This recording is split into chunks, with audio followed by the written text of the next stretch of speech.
Sharjah മതകാര്യ വകുപ്പ് മലയാളികൾക്കായി പ്രത്യേകം തയ്യാറാക്കിയ ഫുട്ബോൾ ഗ്രൗണ്ട് മൈതാനത്തിലെ ഈദ് നമസ്കാരം നിർവഹിച്ചതിൻ്റെ ശേഷമുള്ള ഒരുമിച്ചുകൂടലാണിത്. ഇന്നത്തെ ദിവസം ബലിപെരുന്നാളിൻ്റെ ദിവസം ലോകം മുഴുവൻ ഏറ്റവും വലിയ ആഹ്ലാദം പങ്കുവെക്കുന്ന ഈ സുദിനത്തിൽ എല്ലാവരോടും നൽകുവാനുള്ള ഒരു പ്രധാനപ്പെട്ട സന്ദേശമാണ് എനിക്കിവിടെ ഓർമ്മപ്പെടുത്തുവാനുള്ളത്. മാനവികതയുടെ പെരുന്നാളാണിത്. മനുഷ്യത്വത്തെ ഏറ്റവും കൂടുതൽ ആദരിച്ച മതം. നിങ്ങളെല്ലാവരും ഏകനായ സൃഷ്ടാവിൻ്റെ സൃഷ്ടികളാണെന്നും ഒരേ മാതാപിതാക്കളുടെ മക്കളാണ് നിങ്ങളെന്നും ആ ഒരു സാഹോദര്യ ബോധം നിങ്ങളിൽ ഉണ്ടാകണമെന്ന് പഠിപ്പിച്ച കൃത്യമായ ഇസ്ലാമിൻ്റെ നിർദ്ദേശം. വർഗത്തിൻ്റെയോ വർണ്ണത്തിൻ്റെയോ ദേശത്തിൻ്റെയോ സംസാരിക്കുന്ന ഭാഷയുടെയോ കഴിക്കുന്ന ഭക്ഷണത്തിൻ്റെയോ പേരിൽ നിങ്ങൾ തമ്മിൽ തല്ലരുതെന്ന് പഠിപ്പിച്ച ഇസ്ലാമികമായ ആദർശം.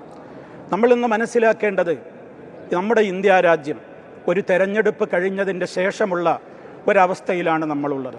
കഴിഞ്ഞ ചെറിയ പെരുന്നാളിൻ്റെ സന്ദേശത്തിൽ നമ്മൾ ഓർമ്മപ്പെടുത്തിയിരുന്നു, നമ്മുടെ ഇന്ത്യ രാജ്യം ഇന്ത്യയായി നിലനിൽക്കലാണ് എല്ലാ ഇന്ത്യക്കാരും ആഗ്രഹിക്കുന്നതെന്ന്.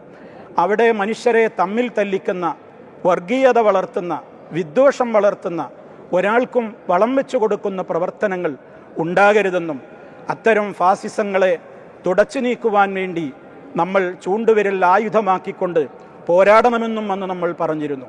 ഇലക്ഷന് നല്ല റിസൾട്ടാണ് ഉണ്ടായത്. ഒരു വേള വിജയിച്ചു എന്നൊക്കെ പറയാമെങ്കിലും അഹങ്കാരികൾക്ക് ഏറ്റ ഏറ്റവും വലിയ ഒരു പരാജയത്തിൻ്റെ പതനത്തിൻ്റെ അടയാളം തന്നെയാണ് ഇന്ത്യ രാജ്യം അവരുടെ മുമ്പിൽ കാണിച്ചു കൊടുത്തത്.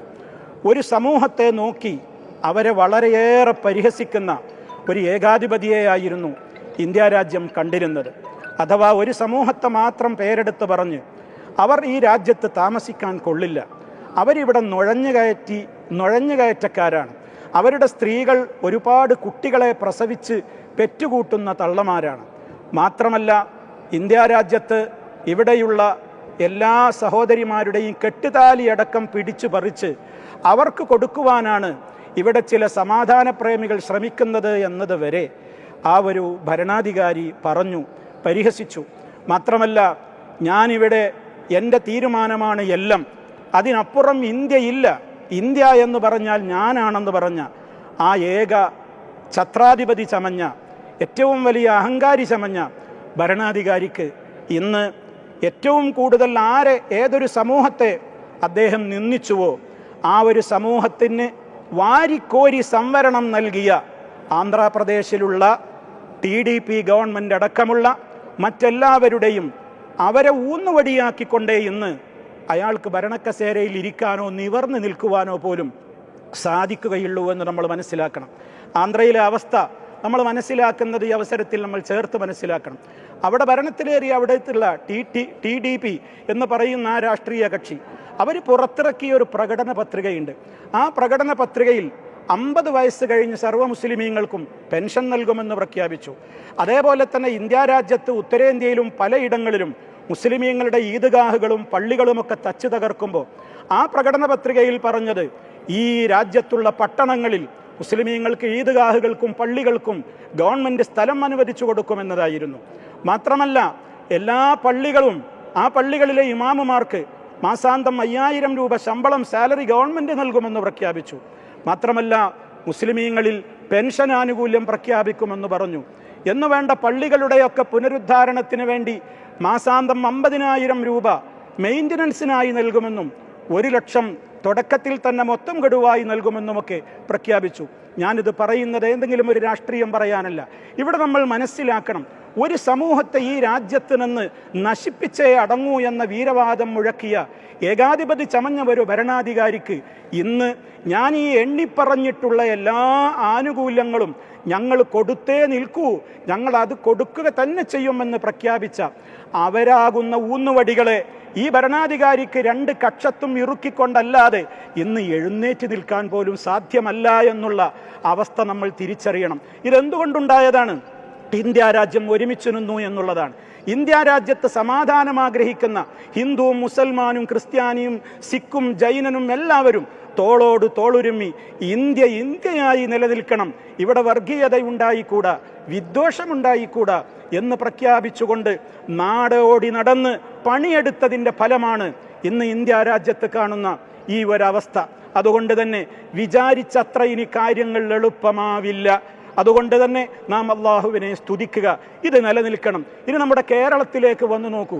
കേരളത്തിൽ തന്നെ സാമുദായിക അന്തരീക്ഷം വളരെ നല്ല നിലക്കാണ് മുന്നോട്ട് പോകുന്നത്. ഇതിനിടയിൽ മുസ്ലിം ക്രിസ്ത്യൻ വിഭാഗങ്ങളെ തമ്മിലടിപ്പിക്കുന്ന വിധത്തിൽ, അതേപോലെ തന്നെ മുസ്ലിമീങ്ങളെയും ഈഴവ വിഭാഗങ്ങളെയും തമ്മിലടിപ്പിക്കുന്ന വിധത്തിൽ ചില സമുദായ നേതാക്കളൊക്കെ ചില പ്രസ്താവനകൾ നടത്തി, ചില കളികളൊക്കെ നടത്തി കേരളത്തിൻ്റെ ശാന്തമായ അന്തരീക്ഷം തകർക്കണമെന്ന് സ്വപ്നം കാണുന്നുണ്ട്. പ്രിയമുള്ളവരെ, എനിക്കെൻ്റെ കേരളീയ സഹോദരങ്ങളോട് പറയാനുള്ളത്, ആരും അതിനൊന്നും മരുന്നൊന്നു കൊടുക്കരുത്. നമ്മളൊന്നാണ്, നമ്മൾ ഇന്ത്യക്കാരാണ്. നമ്മുടെ കേരളീയമായ ഒരു സവിശേഷമായ സാഹചര്യം കേരളത്തിൽ പ്രത്യേകിച്ചും ഇന്ത്യ രാജ്യത്ത് മുഴുവനും അത് കളിയാടിക്കൊണ്ട് വിദ്വേഷവും അതേപോലെയുള്ള വർഗീയതയും തുളുമ്പുന്ന ഒരു കാര്യത്തിനും ഒരാളും മരുനിൽക്കരുത്. സമാധാന പ്രേമികളോട് അതെടുത്ത് പറയേണ്ടതില്ല. എല്ലാവരും അത് തെളിയിച്ചു കഴിഞ്ഞു ഈ തെരഞ്ഞെടുപ്പോടെ. ഞങ്ങൾ ഒറ്റക്കെട്ടാണ് എന്ന്. അതിൻ്റെ ഫലം നമ്മൾ ആസ്വദിക്കുകയാണ്. നിലനിൽക്കുമാറാകട്ടെ എന്ന് സർവശക്തനോട് പ്രാർത്ഥിക്കുകയാണ്. എല്ലാവർക്കും ഹൃദ്യമായ ബലിപെരുന്നാളിൻ്റെ ആശംസകൾ പ്രത്യേകം ഓർമ്മപ്പെടുത്തുന്നു. രാജ്യത്ത് എപ്പോഴും സമാധാനം നിലനിൽക്കട്ടെ, സൗഹാർദ്ദാന്തരീക്ഷം പൂത്തുലയട്ടെ. റബ്ബന തഖബ്ബൽ മിന്നാ ഇന്നക അൻത സമീഉൽ അലീം വൽഹംദുലില്ലാഹി റബ്ബിൽ ആലമീൻ. ഈ പെരുന്നാളിന്റെ സന്തോഷത്തിന് തൊട്ട് മുമ്പാണ് ഒരു 49 പ്രവാസികളുടെ മരണം ഉണ്ടായിരുന്നത്. ഇപ്പോൾ ഈദ്ഗാഹിൽ അവർക്ക് വേണ്ടിയുള്ള പ്രാർത്ഥനകളുണ്ടായിരുന്നു. അതിനെക്കുറിച്ച് രണ്ട് വാക്ക്. അതെ, നേരത്തെ നമ്മൾ പറഞ്ഞ ഖുത്ബയിൽ സൂചിപ്പിച്ചതുപോലെ തന്നെ കുവൈറ്റിലെ വളരെ വേദനാജനകമായ, കേരളം തരിച്ചു നിൽക്കുകയാണ്. പല വീടുകളിലും ഇന്ന് പെരുന്നാളില്ല. അതേപോലെ തന്നെ പെരുന്നാൾ ആഘോഷിക്കുന്ന വീടുകളുടെ തന്നെ അയൽപ്പക്കത്തുള്ള നമ്മുടെ അമുസ്ലിം സഹോദരങ്ങൾ, കുറേ ആളുകൾ അങ്ങനെ ജാതിയും അതൊന്നും വ്യത്യാസമല്ലാതെ ഒരുപാട് ആളുകൾ വെന്തുരുകി അവിടെ മരിച്ചു പോയിട്ടുണ്ട്. അവർക്കൊക്കെ ആശ്വാസം നൽകട്ടെ. ആ കുടുംബങ്ങളുടെ കണ്ണീർ തോരാ കണ്ണീരുകളാണ്. അവർക്കൊക്കെ നഷ്ടപ്പെട്ടത് വലിയ വലിയ സ്വപ്നങ്ങളാണ്. ആ സ്വപ്നങ്ങൾ ഇനിയും അവരുടെ സ്വപ്നങ്ങൾ അവരുടെ കുടുംബത്തിന് അതൊക്കെ പരിഹരിച്ച് മുന്നോട്ട് പോകുവാനുള്ളൊരു മനക്കരുത്തിന് വേണ്ടി നമ്മൾ പ്രാർത്ഥിക്കുകയാണ്. അതേപോലെ തന്നെ ഫലസ്തീനിലെ പീഡിതരായ നമ്മുടെ സഹോദരങ്ങൾ, നേരത്തെ ഹുത്ബയിൽ നമ്മൾ പ്രാർത്ഥിച്ചതുപോലെ നമ്മുടെയൊക്കെ പ്രാർത്ഥനയിൽ അവരുണ്ടാകണം. വംശീയ ഉന്മൂലനത്തിന് വേണ്ടി അവിടെയുള്ള ധിക്കാരികളുടെ പടയോട്ടങ്ങൾ എല്ലാത്തിനും ഒരു ശാന്തി ഉണ്ടാവട്ടെ, സമാധാനമുണ്ടാവട്ടെ എന്ന് നമ്മൾ പ്രാർത്ഥിക്കുക. അള്ളാഹു എല്ലാ അർത്ഥത്തിലും ലോകത്തെല്ലായിടങ്ങളിലും സമാധാനം പുലരുവാൻ അവൻ്റെ പ്രത്യേകമായ കരുണ കടാക്ഷം എല്ലാ അർത്ഥത്തിലും അവൻ നിലനിർത്തുമാറാകട്ടെ.